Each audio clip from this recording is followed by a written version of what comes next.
አደባባይ ሚዲያ ለወገንተኝነት ጀርባውን የሰጠ ጊዜያዊ ጥቅምን አምቢኝ ብለው የዘመመን ሊያቀና እውነትና እውቀትን አስከትሎ ኢኮኖሚያዊና መንፈሳዊ መረጃዎችን እንካችሁ ይላል። ትኩስ ዜናዎች፣ ዘጋቢ ፊልሞች፣ ጥልቅ ትንታኔዎች በአደባባይ ሚዲያ ይቀርባሉ። ራእያችን ጊዜውን ያማከለና ዘመኑን የዋጀ በእውነት የነጠሩ መረጃዎችን በእውቀት ደግፎ ለሀገራችን ብሎም ለዓለም ሕዝብ ማዳረስ ነው። አድሬሳችን አደባባይ ኢንፎ ሚዲያ @gmail.com፣ በዌብሳይታችን www.adebabai.com። ያግኙን፣ ይርዱን። የሁላችንም ስለሆነች ኢትዮጵያ በአደባባይ እንዘግባለን። አደባባይ ሚዲያ። አደባባይ ሚዲያ የኔ ነው። አደባባይ ሚዲያ የኔም ነው። አደባባይ ሚዲያ የኔ ነው። አደባባይ ሚዲያ የሁላችንም ነው። የኛ ቤተሰብ አደባባይ ሚዲያን ይመለከታል። የእናንተስ? Do your parents watch አደባባይ ሚዲያ? Watch, follow, subscribe and help አደባባይ። አደባባይ ሚዲያ ለወገንተኝነት ጀርባውን የሰጠ። Welcome everyone, and thank you for joining us from around the world.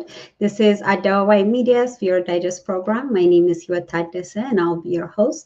Today we've invited author Fisseha to share with us her story, her novel that she wrote, Daughters of Silence, and her journey as an author.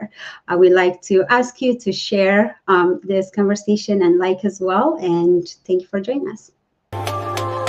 አደባባይ ሚዲያ ለወገንተኝነት ጀርባውን የሰጠ ጊዜያዊ ጥቅምን አምቢኝ ብለው የዘመመን ሊያቀና እውነትና እውቀትን አስከትሎ ኢኮኖሚያዊና መንፈሳዊ መረጃዎችን እንካችሁ ይላል። ትኩስ ዜናዎች፣ ዘጋቢ ፊልሞች፣ ጥልቅ ትንታኔዎች በአደባባይ ሚዲያ ይቀርባሉ። ራእያችን ጊዜውን ያማከለና ዘመኑን የዋጀ በእውነት የነጠሩ መረጃዎችን በእውቀት ደግፎ ለሀገራችን ብሎም ለዓለም ሕዝብ ማዳረስ ነው። አድሬሳችን አደባባይ ኢንፎ ሚዲያ @gmail.com፣ በዌብሳይታችን www.adebabai.com።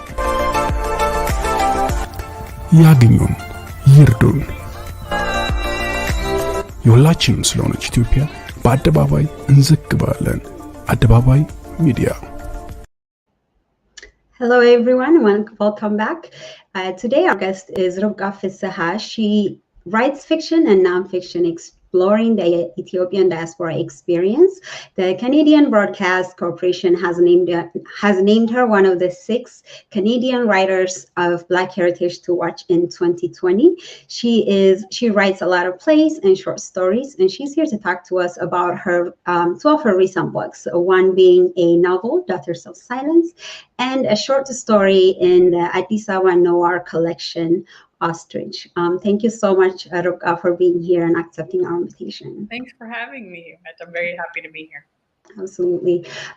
So tell us a bit about yourself. Who is Rukka Fisseha? Oh, who is Rukka Fisseha? That's a big question.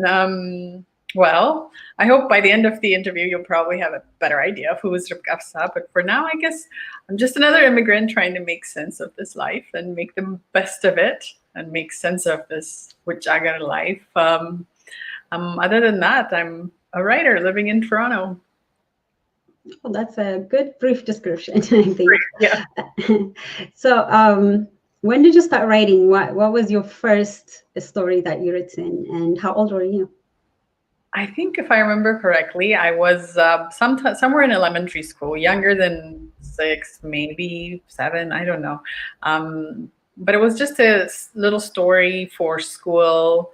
I remember I was sitting in my parents' bedroom when I was writing it, and I was little enough that my desk was a chair.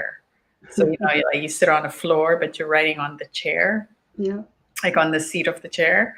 And it was about a cat, a black cat named Blackie, very creative, I know, who lived in a forest and then made some friends. The end. My earliest creative writing memory. My mother was in the other room, I think, doing her hair or something. It's just very vivid. Yeah, that's actually quite amazing that you remember those details of the story. Yeah, thanks for sharing. So you write like plays and short stories and nonfiction of like your experience of day-to-day living, and now you're a novelist. Which one do you like best, or I guess which one? What do you like about each of those journeys?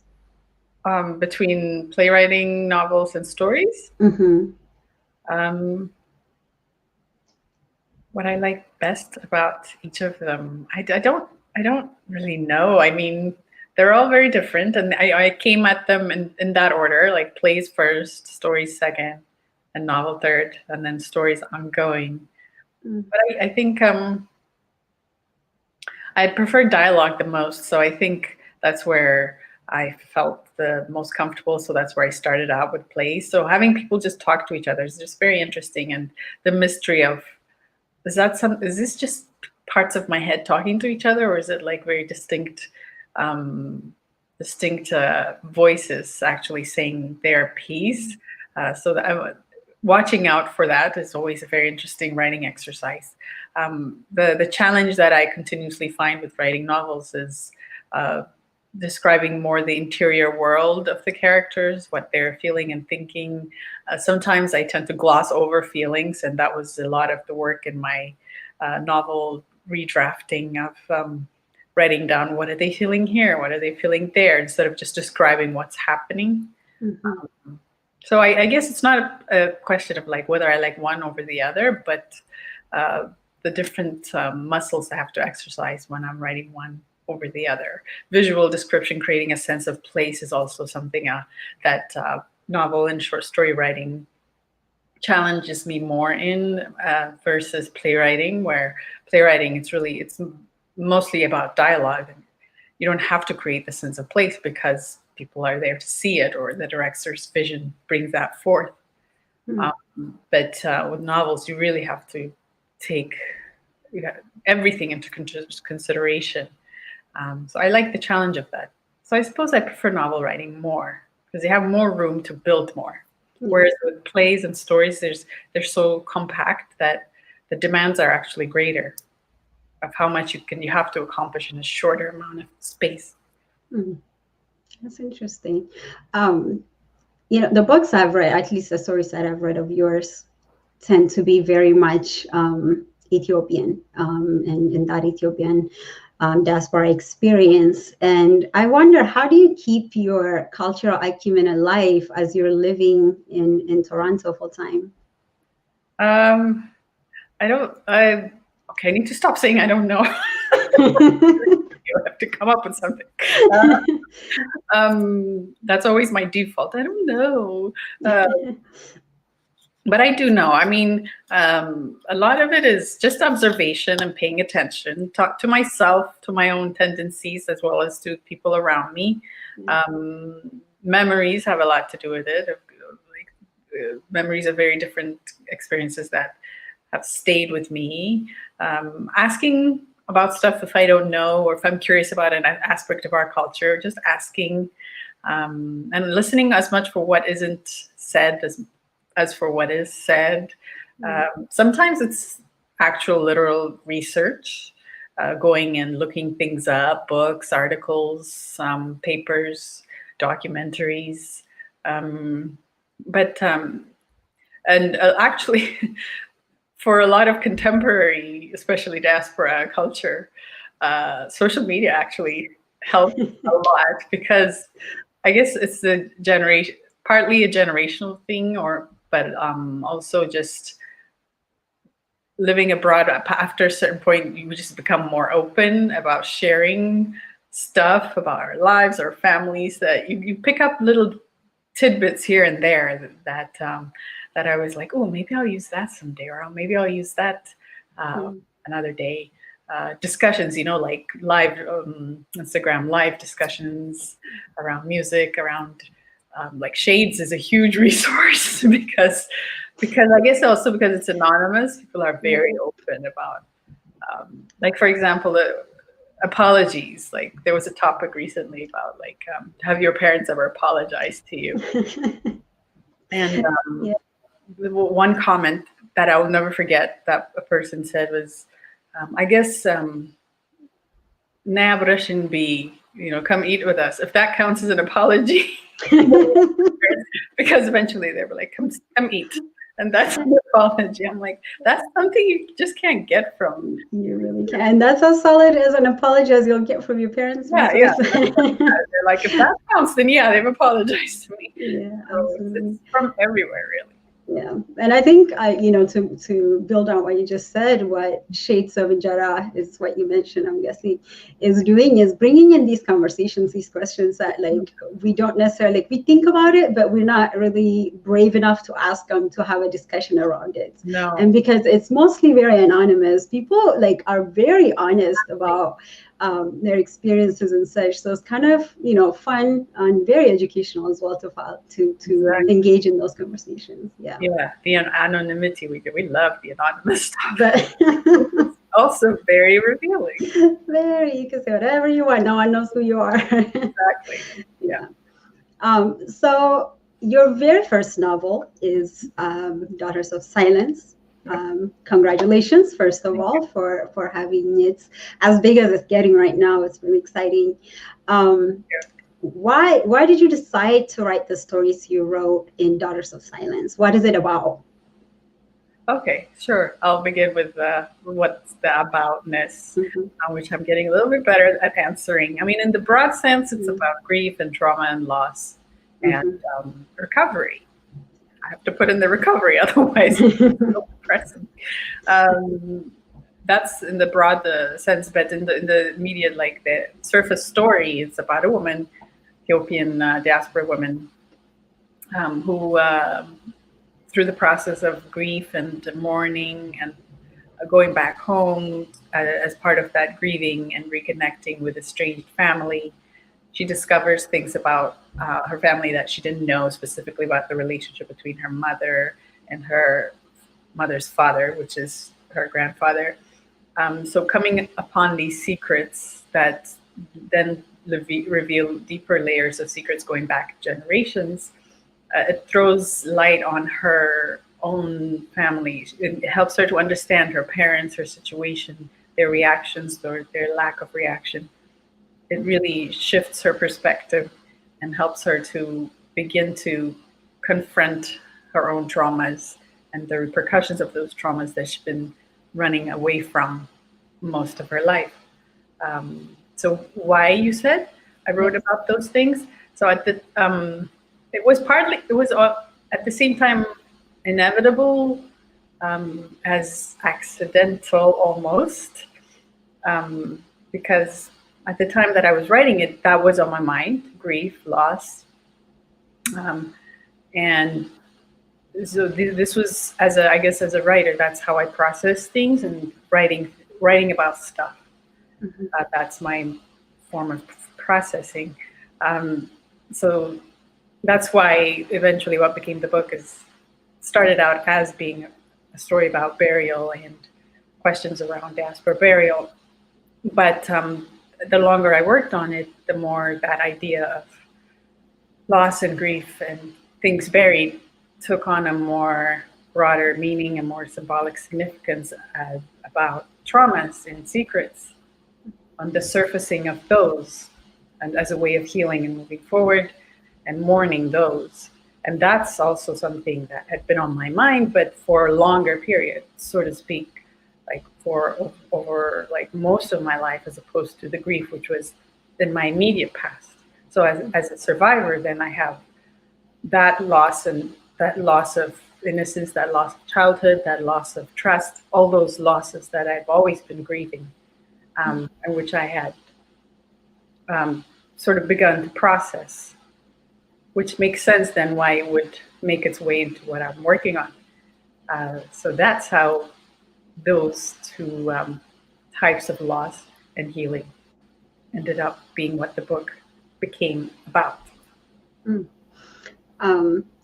So I loved reading this book. I think when you first mentioned how you like writing dialogues very much, and I really enjoyed the dialogue in the book, because there were a lot of things that are unsaid, But because I think I know the culture so much, I'm like, oh, that's what they meant. Like, that's where, like, that's how they're trying to communicate it.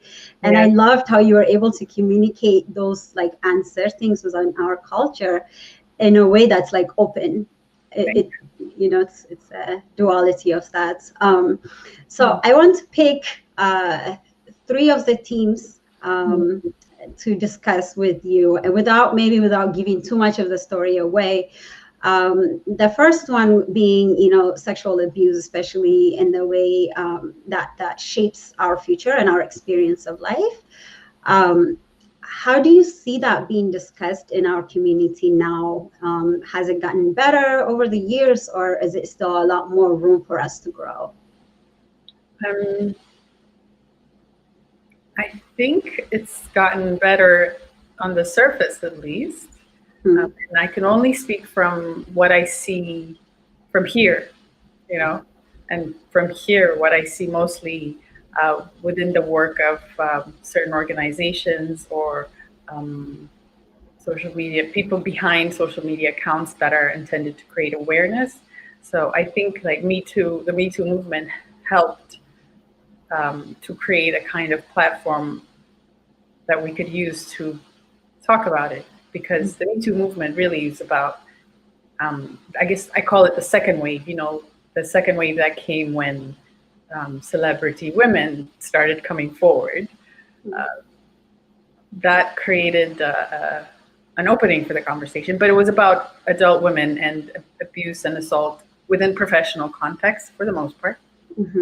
So I remember at the time thinking, there's still nobody's thinking about children. I'm not saying nobody's thinking about the children, but there's no wide discussion on this level about children, unless you're dealing with what happened, the Catholic Church scandals. But so I think since then, more conversations are happening online and within those organizations, like Me Too Ethiopia, Yellow Movement, Sekawit, the people who recently brought out the Kalela guides in multiple languages. There's an organization here in Canada called Art and Health.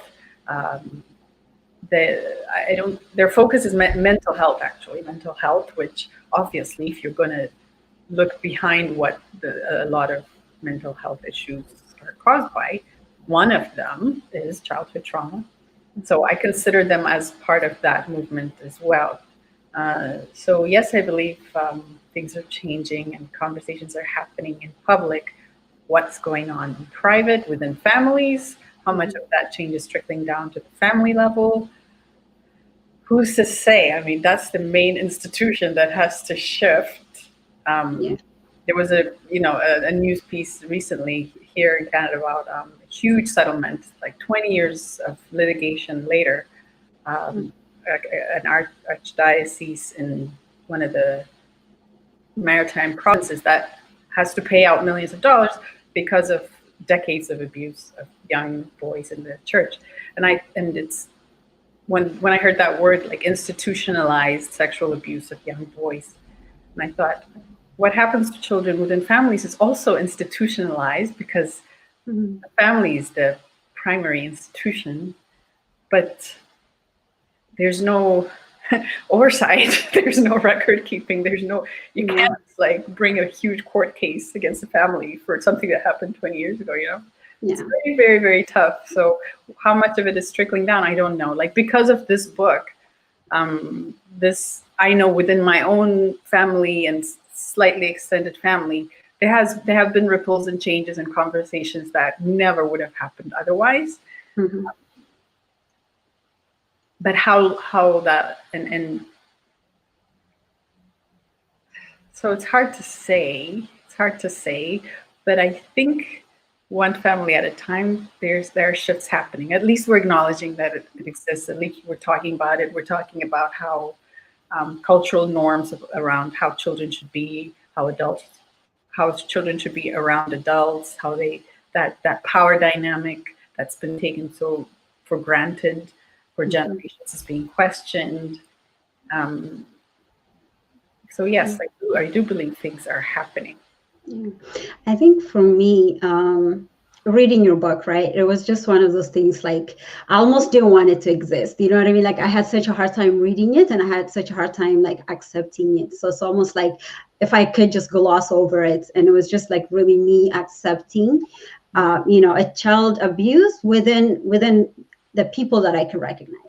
And I think that's something that, because we don't talk about, we accept it as like, oh, it's that, it's those people that do this, right? Maybe it's the Catholic Church, like you mentioned, or something like so removed. So I had this conversation with my friends, this book is about XYZ, and like part of the story is also about, child sexual abuse. And a lot of my friends' reaction was like, wait, you mean Ethiopia? Like, is that like a thing, because we don't talk about it, right? And I think this book is doing that such a good job in like, it's not just, the story is not just about that. So I don't want to make the book about just that section of it, but bringing that conversation into existence, even like just putting it out there, and it's like, deal with it however you may choose to, but this is part of our stories, right? Of our collective story. So I really appreciate that. Thank you. Thanks very much. And I thank you for sharing that it was difficult for you to accept that that's also what it's about, and that it applies to us as much. And that's one of one of my pet peeves about our culture, is that there are things we just don't think apply to us. And I'm like, why aren't we humans? I think, who was it, Maya Angelou, who said anything that is human applies to me. I mean, I think that quote is with regards to her claiming that she's entitled to as much dignity as any person of any other race. I think it's more of an anti-racism statement, but it can apply here as well, as anything human applies to us as well. So I don't know what it is, that tendency that, no, that doesn't happen. It doesn't happen, yeah. By the way, that's one of my favorite quotes of all time. Nothing human is alien to me. And I think it speaks a lot about, every time I see like a horrible story happening, or like someone doing something like that, we don't want to talk about, I try to imagine myself, like, am I capable of doing that? And it's true, like we are all capable of doing all the great things that we see as examples of, but also all the horrible things that human beings could do, right? All of us have that capability in us. It kind of makes us a bit more compassionate, I think. True. Yeah. And humble. Yeah. So the next section I want to touch on is, you talk a lot about belonging in death and soil. And I never really thought about where I want to get buried when I died, right? I think as Ethiopian, as American as they could go. And I never stopped to think like, where do I belong in death? So where do we belong? How did you come up with this theme of trying to, deal with the fact that like some of us might end up being buried here in America or wherever our land is currently, and some of us would choose to be shipped back home and be buried in Ethiopia. How are you grappling with that? Well, I like the way you phrase it. Where do I belong in death? Like, not here. So it doesn't matter. That's the whole point of death. Like, time's up. It doesn't matter anymore. Yeah. And it's really the question of the shell that we've used while we were on Earth, we being our essence, our soul. Yeah. That it's almost like none of our business once we're gone, And it's all about the ones really time. Yeah. It's not. It's so. I guess it's so hard to imagine ourselves not existing anymore. That's why we think, oh, when I'm gone, what does that will happen? As if you're lying there saying, hello, over here. You're not. Like, I prefer that soil. Yeah, it's like it's something our minds can't process. Like trying to understand the nature of God, for example. We can't process it, right? Yeah. So, and in many ways, I think it just doesn't matter. But because we're human and because we're the ones left behind, it matters to us. To the ones who are gone, it really doesn't matter.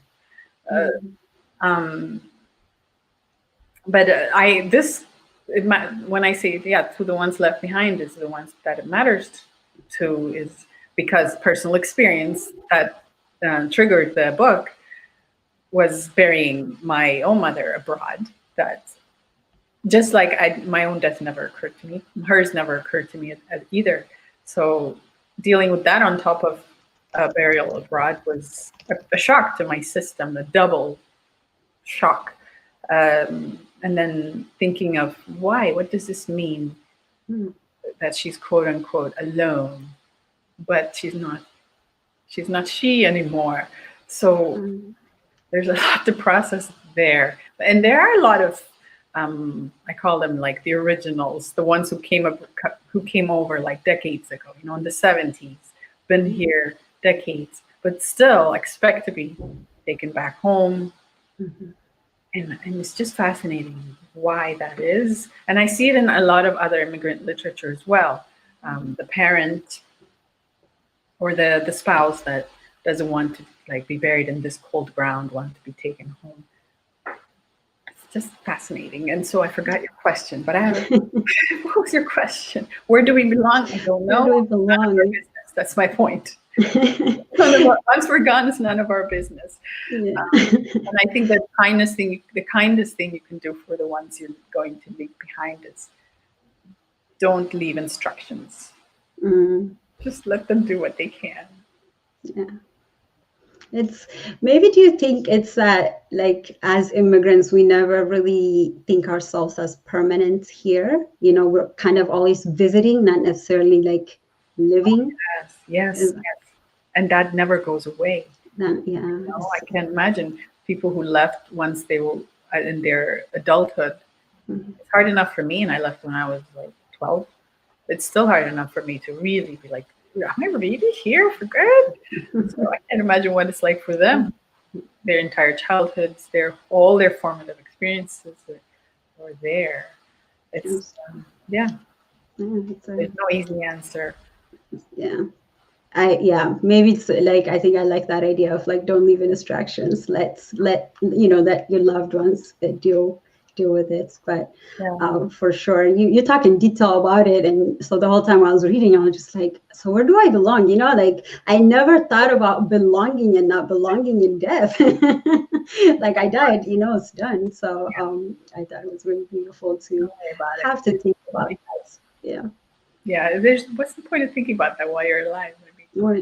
It's we are having a conversation with Fisseha. If you guys are just joining us, we'd like to ask our viewers, please continue to share your views and tell us how you enjoyed this conversation as well. Go ahead and share and like this conversation so more of our family and friends could be part of this conversation as well. And we'll continue this conversation about Daughters of Silence. I have one more thing I want to ask you about the book as far as the themes go. And this is mostly, I guess, I saw it more personified in the grandfather, right? And it got me thinking, what is that generational trauma we're still dealing with as Ethiopians? Because, our grandparents went through a war that was vicious was Italy, right? And then their children went through the Red Terror, right? And then we're still dealing with a lot of those, war or conflicts or, this continuation of fighting and hunting down each other of that sense of always being on the verge of that. So how do you see that trauma being processed in our community? Oh, I really don't know. I really don't. Talking, I guess, a lot of conversations. I mean, we love to talk about this stuff, and whatever, I don't know. I can only talk for myself, which is that how I process it is, like I said, through writing. Ever since I began, a lot of what I experienced. The Red Terror came through a lot. The Red Terror, the 91 changeover. It came through in whatever I was writing, even though that's not what I was writing about. I was writing about more compact stories about families and one-on-one relationships. That's always there. So I think that's how I grapple with it. The only historical change I ever personally witnessed was the 91 overthrow of the Derg regime. I have actual memories of those days when the troops were coming into the city and everything, and that's enough memories for me. Thank you. I don't need any more. I know that's like nothing compared to what many experienced firsthand. So that's my only firsthand. Everything else has been secondhand. The conflict with Eritrea, everything else, more recent conflicts, is secondhand, as in through the news, word of mouth, hearsay, everything other people say about it and news outlets say about it. And a lot of it, and there was a whole section that I was not even paying attention. I was too busy being a teenager, and I had bigger problems as a teenager, you know. So it was all background chatter. Once I grew up and I really purposely started to read about it, I was like, oh my God, real things were going on while I was obsessed with this boy or that boy or this outfit or this hair. Hey, those are real issues we go through. Yeah. I just,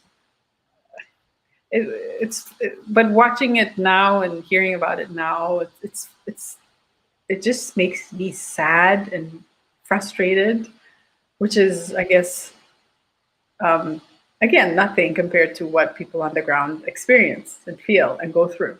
Yeah. But from this distance, from this really daily paradise that I live in, compared to what goes on the ground, it's so frustrating. It feels helpless, and it feels like it's just a cycle that's going to keep repeating itself unless the deep issues are resolved. And I'm not saying that from any place of judgment of the people in leadership, because I can barely govern myself. I don't know what it would be like to govern 100 million people with 100 million opinions and desires. But I would like to offer that maybe shutting them down is not the answer. Literally shutting down their ability to communicate with each other. Like, maybe that's not the way to go. Maybe keeping secrets, silencing and secrecy. It's a reflex that no matter who's in power, I feel like. And I don't know I don't think that's unique to Ethiopia. I think that's quite a universal thing, but it's just a matter of degree and the brazenness with which the leadership would keep secrets or silence. And I wouldn't even begin to know how to resolve that at a national level. So that's where the frustration and the sense of helplessness comes in. Yeah. There was a documentary, recently released documentary called Finding Sally, about the student movement, and one of the parts of it, how it began, the movement. One of the final straws, I guess, that broke the camel's back and everything overflowed, and then the emperor was overthrown, was the secrecy around the famine. Yeah. And it just struck me very recently. This is a story I've heard most of my conscious life, but I'm like, wait a minute, that a secret, was it really a secret keeping that really brought down the 3,000-year-old monarchy? Is that how bad secrets can destroy something? Because a lot of people are of the opinion that if there hadn't been any cover-up or secrecy around the famine, things could have gone very, very differently. I'm like, wow, and look where we are today because somebody didn't want to acknowledge what was going on. And so I don't know. I write stuff, and then for what it's worth, I write it. I think it's one of those things where, you connected a lot of those like conflicts and wars within the family. I think that's where it took me a moment to say, like, do we know anything different, right? Again, not to pass judgments on leadership or anything, but for the last 60, 70 years, we've been in war, one way or another. And mostly at war with each other. Yeah. And it makes me wonder, like, do we know any difference? Like, have we gotten to that point where we're saying, regardless of, because we always have a good reason to do what we're doing or to say what we're saying. Regardless of that, do we know any different? Like, have we really sat down and unpacked that trauma that is causing generations after generation? And when I get really frustrated, do I have a different way of looking at things? Because all my, library of how to solve problems is to kill each other, right? It just made me think, like, even, you mentioned Teddy Afro's song Dahalak, and even that idea of, like, the lands that we're fighting over, we forget the people that are being affected. And I really thought it was such a beautiful way of putting all that issue, like the issues of Ethiopia, into one family and having them to deal with it. Thank you. Yeah, that's what I'm trying to sort of bring the personal effects as make them as magnified as the big historical movements. Yeah, I love that. Another thing I noticed was, a lot of times when people write books, especially of, foreign lands, they tend to italicize the letters and the words, or even like give a kind of a definition of what was going on, spell things that they were supposed to be. I didn't notice that with yours. First thing that happened to me when I was reading the book, I got to this place that you said merdo. And every book before yours that I read, if it's written in a different language, it's italicized. So I didn't know what to do with it. It took me a minute. I'm like, wait, I don't know that word. Let me Google it.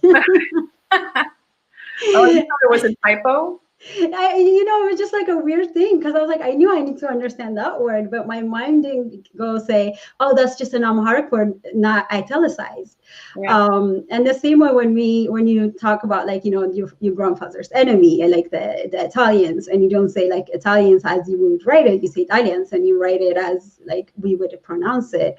The same thing with Addis Ababa. You don't say Addis Ababa, you say Addis Ababa. Yeah. So was that intentional that you put those things in? Yes, it was very intentional. Yeah, definitely. Just when I as a reader read something written by someone who speaks, I guess, someone, Habesha person, it doesn't necessarily have to be Amharic, I guess. And I see like ADDIS space AB. I'm like, why? But we don't say Addis Ababa every time we talk. So it was my way of sort of making the reader who is Habesha feel ownership of it, like that I'm talking to you, like I'm talking to us. First and foremost, I'm talking to us. And the reader who's not of the culture, to make them feel welcome and included in the actual everyday way of speaking and relating to things. So yeah, it was definitely intended to give that authentic flavor as much as possible while I'm still writing in English. But yeah, absolutely, it's like seasoning, necessary seasoning. I mean, you can make wet with paprika, but it's not wet. Yeah. No, for sure. It was such a good, like, it was a delight. Like, when I figured out what you were doing, I was like, oh, okay, I like this. See, it made me happy, right? Yeah. Yeah, it was quite nice. Yeah. Thank you so much for being here again. All of you that are joining this conversation, we really appreciate it. And please go ahead and like and share this conversation, and we'll be back after a quick break. Adebabay Media yeni now. Adebabay Media yeni now. Adebabay Media yeni now. Adebabay Media የሁላችንም ነው። የኛ ቤተሰብ አደባባይ ሚዲያን ይመለከታል። የእናንተስ? Do your parents watch Adebabay Media? Watch, follow, subscribe and help አደባባይ። አደባባይ ሚዲያ ለወገንተኝነት ጀርባውን የሰጠ። አደባባይ ሚዲያ ለወገንተኝነት ጀርባውን የሰጠ ጊዜያዊ ጥቅምን እምቢኝ ብለው የዘመመን ሊያቀና እውነትና እውቀትን አስከትሎ ኢኮኖሚያዊና መንፈሳዊ መረጃዎችን እንካችሁ ይላል። ትኩስ ዜናዎች፣ ዘጋቢ ፊልሞች፣ ጥልቅ ትንታኔዎች በአደባባይ ሚዲያ ይቀርባሉ። ራዕያችን ጊዜውን ያማከለና ዘመኑን የዋጀ በእውነት የነጠሩ መረጃዎችን በእውቀት ደግፎ ለሀገራችን ብሎም ለዓለም ሕዝብ ማዳረስ ነው። አድሬሳችን አደባባይ ኢንፎ ሚዲያ @gmail.com፣ በዌብሳይታችን www.adebabai.com። ያግኙን፣ ይርዱን። የሁላችንም ስለሆነች ኢትዮጵያ በአደባባይ እንዘግባለን። አደባባይ ሚዲያ። Welcome back, everyone. And if you're just joining us, we're having a conversation with Fisseha, and the book we were just discussing about was Daughters of Silence. I know I saw some of you were asking about it, so I just wanted to remind everyone.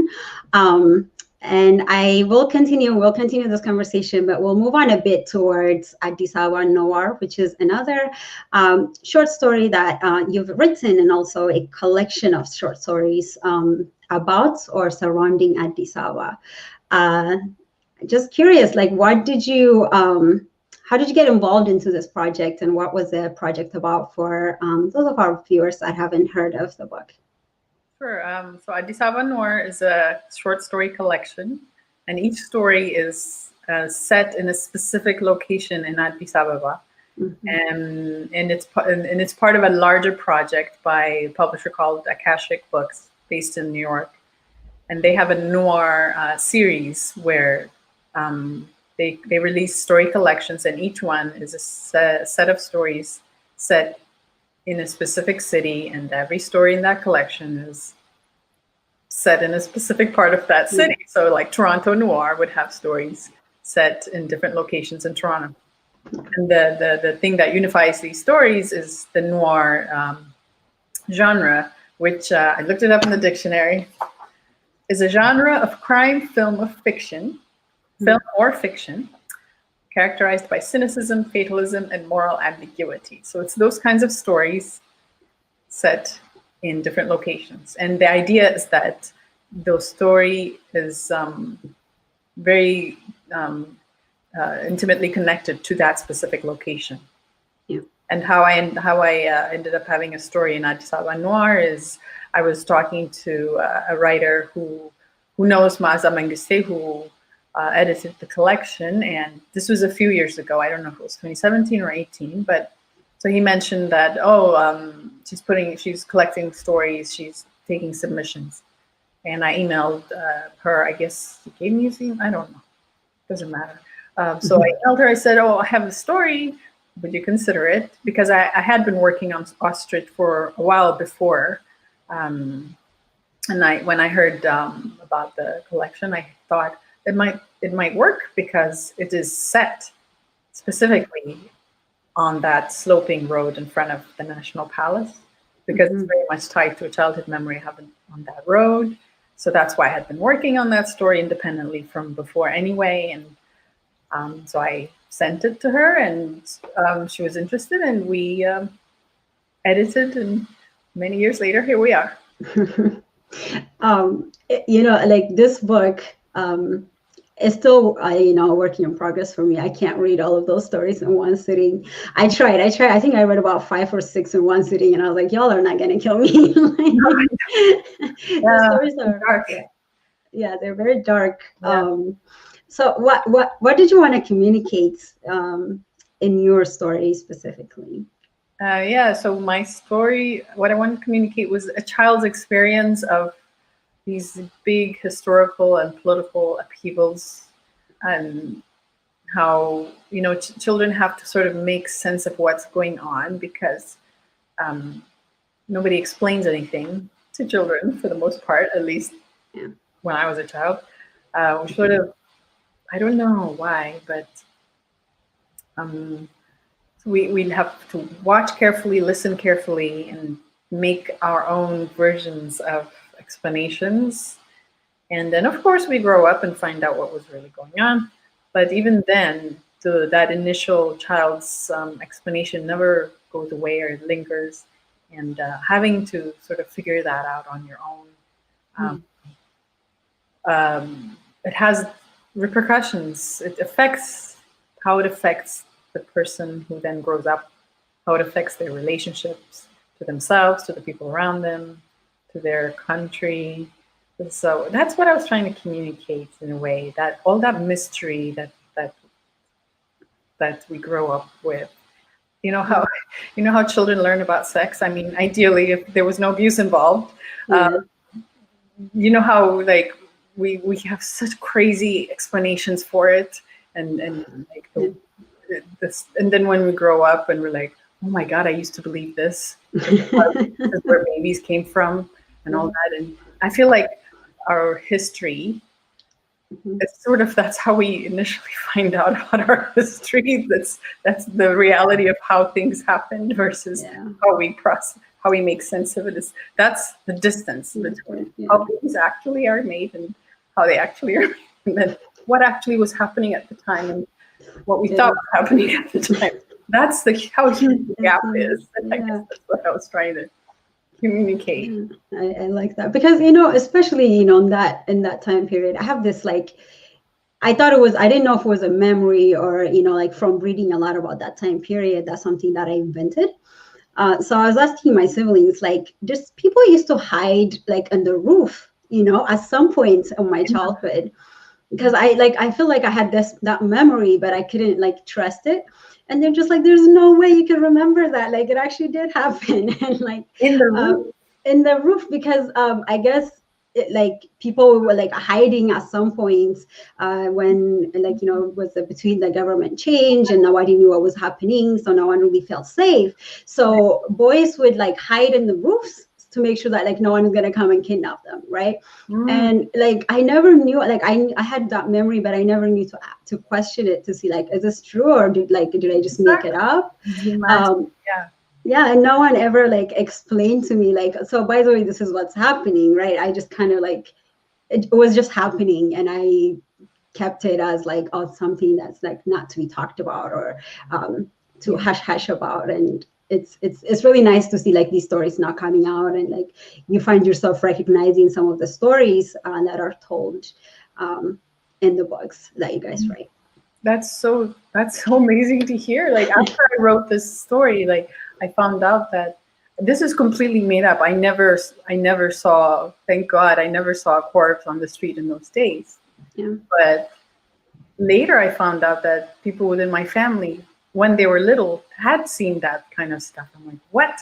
I ended up writing what happened to you without even realizing that this is something that literally have like little children who see this stuff, but the parents say, no, you didn't see anything. No. That didn't happen. What do you say though? I mean, how do you tell a child? Yes, I can't imagine. Like, too many children saw too much back then. There was this anecdote I heard you share on one of your web series about the slope that you write about, and how people used to bow to go to pass it. Could you tell us about that? I don't want to go I think, well, there's so in front of the road, I don't know what the road called. I should know, it's in the story. But anyway, the road that passed in front of the palace, it's sloping, you're leaving Ministry of Foreign Affairs behind, and Hilton behind, and there's the main intersection. And so when I was a child, I don't know which part you wanted to know about, that it was always a road we passed. And there was a bump that I was always terrified of, because it really felt like what a roller coaster feels like, because I'm small. I really, every time felt like I was going to die. So there were two highlights to that road. One is that bump, and then the other one is at the end of it, seeing ostriches in the garden of the palace. So they may be there, they didn't keep a schedule. See my chacho. So it was one terrifying thing and one like thing that always exciting and exotic. But when I grew up listening to people who had lived a lot of their adult lives in Ethiopia, there was a belief or myth or rumor or urban myth that that bump was intentionally put there so that when people pass, they have to purposely pay homage to the king. Whether they want to or not, they have to bow. And I thought that was so fascinating. I didn't care if it was true or not. So I was like, put that in. Is that what you were looking for? before? Yeah, absolutely. I thought it was hilarious. I heard it somewhere when we were discussing it. And I'm just like, that's true, because all these roads, I never thought about like how you move up and down when you drive over a bump. But it's a little bit exaggerated. And, I mean, nobody has to go like this, but a little bit. A bit like, yeah, it's about. Yeah, I think as a people, we're very like dark and gloomy and depressive and whatever, but we also have like amazing sense of humor. Yes. That it's just fascinating out of that depth of like horror, misery, and terror. And another one I heard was those big red trucks, construction trucks, that are called kaishibur, because so many people die because of those trucks, and now the populace has called them kaishibur. Lonchina, big huge truck. Yeah. They're always red. We have a dark humor. I think we have a really dark humor. Like right now, even I'm telling myself, this is not funny. You shouldn't laugh, but it's kind of like, yeah. Funniest stuff comes out of the biggest people too. I think we have to find the humor in the horror, otherwise we would not survive it. So I think, we have one of the darkest humors that I've heard. Maybe just individually, not to answer for everyone, but how do you think we should communicate these historical facts within our household, especially those that we are not necessarily proud of? Like the national history or the personal? Yeah, the national and the personal as well, I guess, both on both ends. How to communicate that? Just do it. How?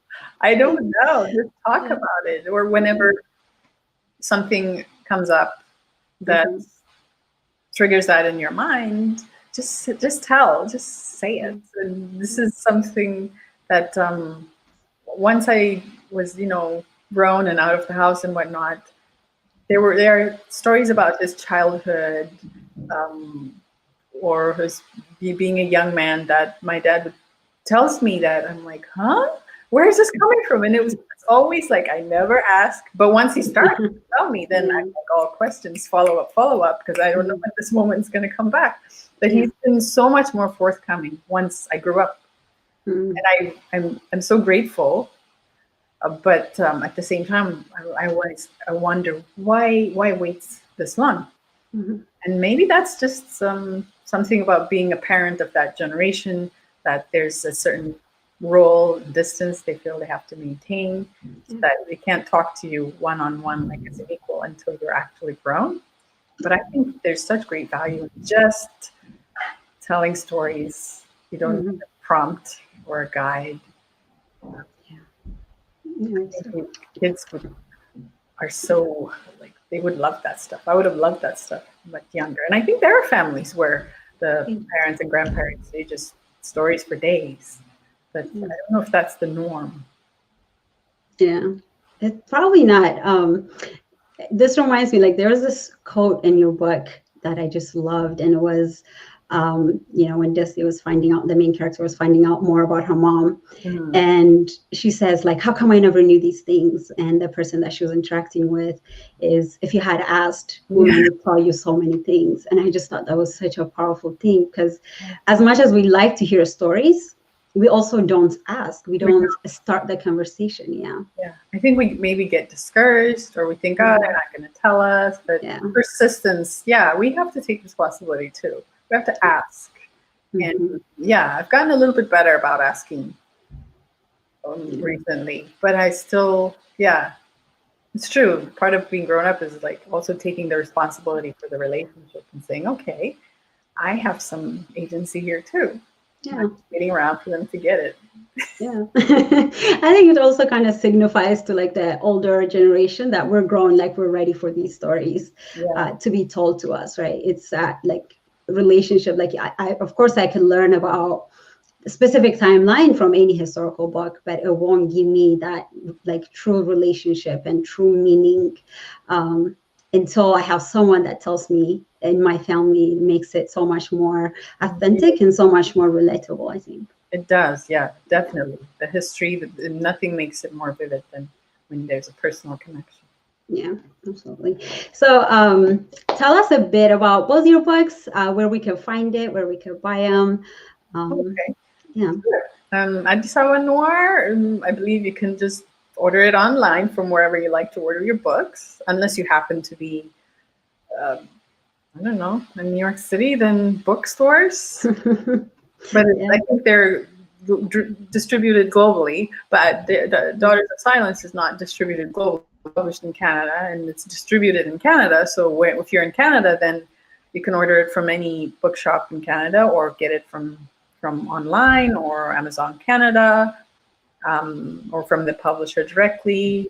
But if you're outside Canada, I know people have managed to order it through Amazon Canada, but sometimes there are territorial restrictions, in which case I recommend going to the publisher. Do you want me to spell it out?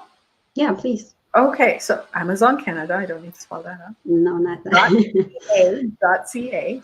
Yeah. The publisher is gooselane.com. So gooselane.com. And then if you go to fiction, bestsellers. It really is. Yeah, so don't despair, don't give up. People outside Canada, they might have to go through a few more steps. But ebook is always the solution. I know someone who bought it in Kigali. She got her ebook because Amazon Canada wouldn't ship to Burundi. Oh, wow. But where there's a will, there's a way. There's a way, absolutely. Let me tell you a funny story about my ordering experience.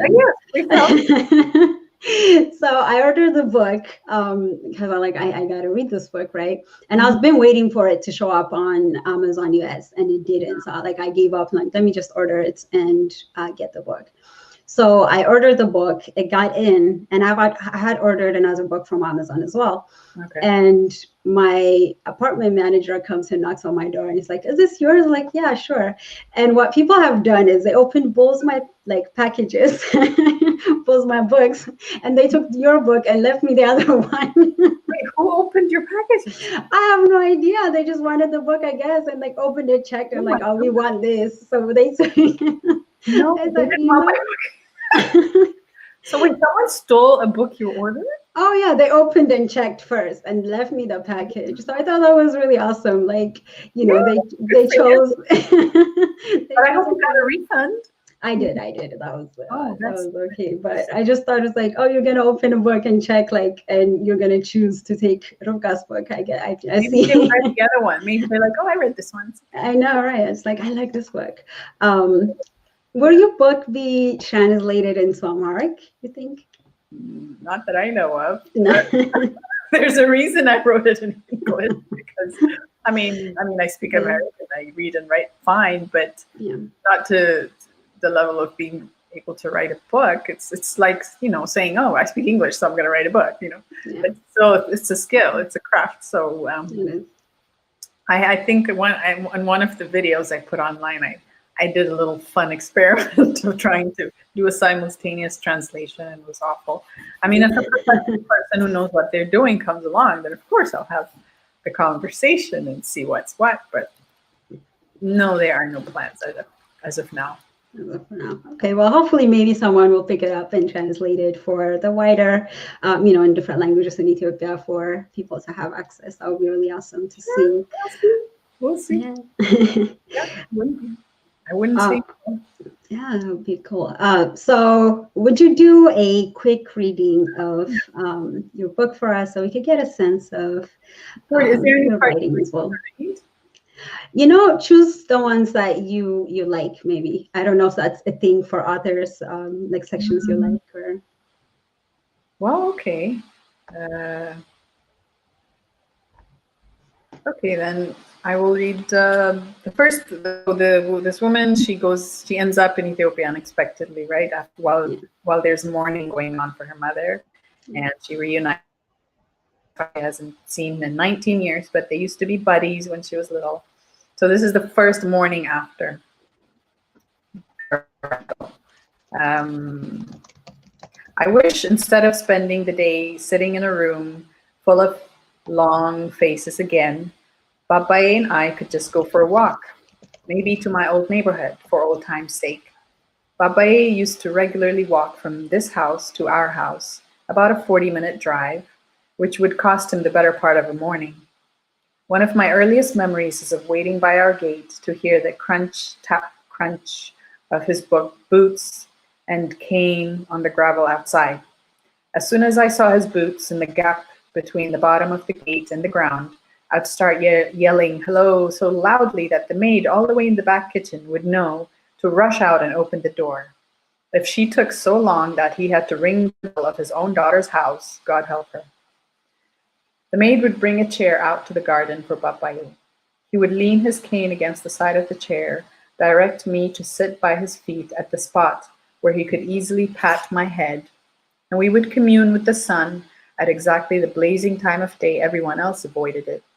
I imagined we were Arwenya on lookout, though only stray cats sauntered past, oblivious to us.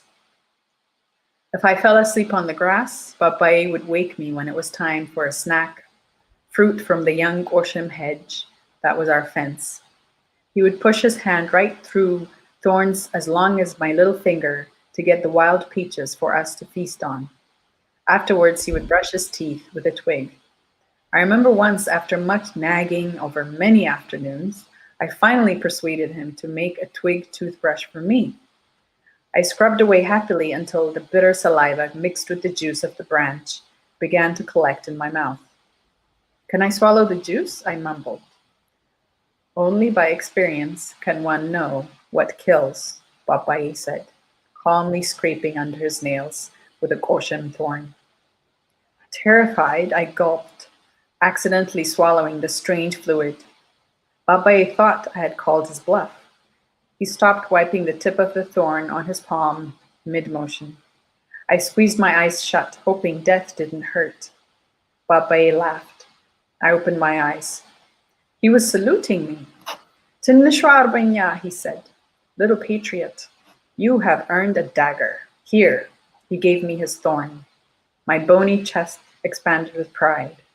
I knew my parents would take away my prize if they saw it, so I stuck it straight down deep in the soil under the yellow hibiscus.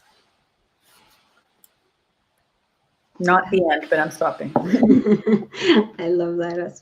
That's beautiful. Could you share with us what it means to be Ethiopian for you? Because your book is so much about that as well, right? Okay. So what does it mean for you to be Ethiopian? Okay, honestly, the first word that came up was confused. Uh-oh. You know, it's like one of those games where, like, just say the word that comes, the first word that comes. It's confused. Ethiopian, confused. Just confused. I'm sure there's a lot to unpack there, though. Yeah. But then, of course, the other stuff comes, you know, proud and, but honestly, I'm confused a lot of the time about, I'm confused. Yeah. Confused but proud, but confused. Like And thankful, actually, you know, there's a lot to be thankful for. Yeah. I guess our current condition compared to our history is very confusing. It really is. Creates like, how did this happen? We know. We know how. But yeah. It's hard to swallow it sometimes. yeah, there's so much good and so much not so good, and it's confusing. Yeah. I like that, confused and proud, but this is just my last question. Who are other authors or books you recommend for, you know, the Ethiopian diaspora experience, especially? Okay, so I'm going to start with the Canadians, of course. The Ethiopian Canadians, because I mean, there's the ones that we all know, like Maza Mengistu and Denal Mengistu. They're, I think, in terms of achievement, they're like the most mainstream. They've got in there. Yeah, novelists that we have. There's, okay, so up here we have a writer named Jamila Ibrahim, who has written a story collection called Things Are Good Now. Okay. There's a Bethlehem, oh my God, I can't remember her last name, but she's written a memoir called Firewalkers. So Things Are Good Now is a story collection about different women's experiences, like Habesha women from many parts of the world, and their navigating life in different contexts. Firewalkers is a memoir about her and her siblings and her mom and dad, or mom and stepdad, walking to Djibouti, or I believe, until ending up in Canada. Maskaram Haile, I think. She's written another memoir called Abyssinian Nomad, and she backpacked from Cape Town to Cairo. So it's more about her. And Nagama is someone who might be a familiar name to some. He's written 3 books. The first one is called Notes from Hyena's Belly, a memoir about his childhood growing up in Jijiga. Is that Jijiga? Okay. Yes. Jijiga came to mind, then the video popped up, so okay. Yeah. But so Addis Ababa Noir, the stories, the writers in Addis Ababa Noir, I think there's a few who have novels coming up, if I'm not mistaken, or there's one who has a poetry collection. Ida Mariam, who's one of the people who blurbed my book, she has a nonfiction book about her grandmother called The Wife's Tale, and one children's book, let's not forget the children, yes. called The Magical Gabi. You might have seen it on Instagram recently. Yes. Hildan Alfborg and Sewarke. It came out just like December, I think. It's a children's story called The Magical Gabi, and it's the first of a series about a little girl. Her grandmother gives her a gabi that's magical and takes her to anywhere she wants to go. I like that. Yeah. I think I saw that on your page, if I'm not mistaken. Yeah. Okay. It's really cute. Really cute. Can't wait. From all the lists that you've given me, I've only recognized 2 of the authors, so I can't wait to go in and Cool. So the Wife's Tale, I have that book. I need to read it. And then Nega, I've read his books. It's pretty awesome. And then something Shafarao. Mahatam Shafarao. I'm not a poem person, so but I liked their stories. But outside of that, I didn't recognize any of them, so I'm excited. Of course, outside of the Mengistays and Mengistu. I wonder if people think they're related. It's like, no, it's like Smith. I know it's Fisseha is like John. It's such a common name. That's such a common, No, I like that. Well, thank you so much. If you have any last words that you want to share with us, I'll give you the floor. No, just thank you. Thank you to you. Thank you to everybody behind the scenes at Adebabay Media, and for reading it, and for bringing it to people's attention. And if people are watching this that have already read the book, thank you. And if others are thinking about it, do it. Bye. Yep. Definitely. Thank you. I appreciate it.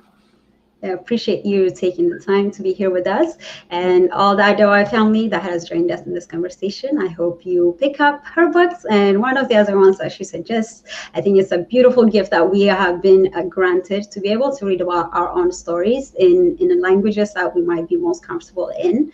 At least for me, that's what it is. And we'll come back with a different guest the next week. Until then, I hope you have a wonderful week.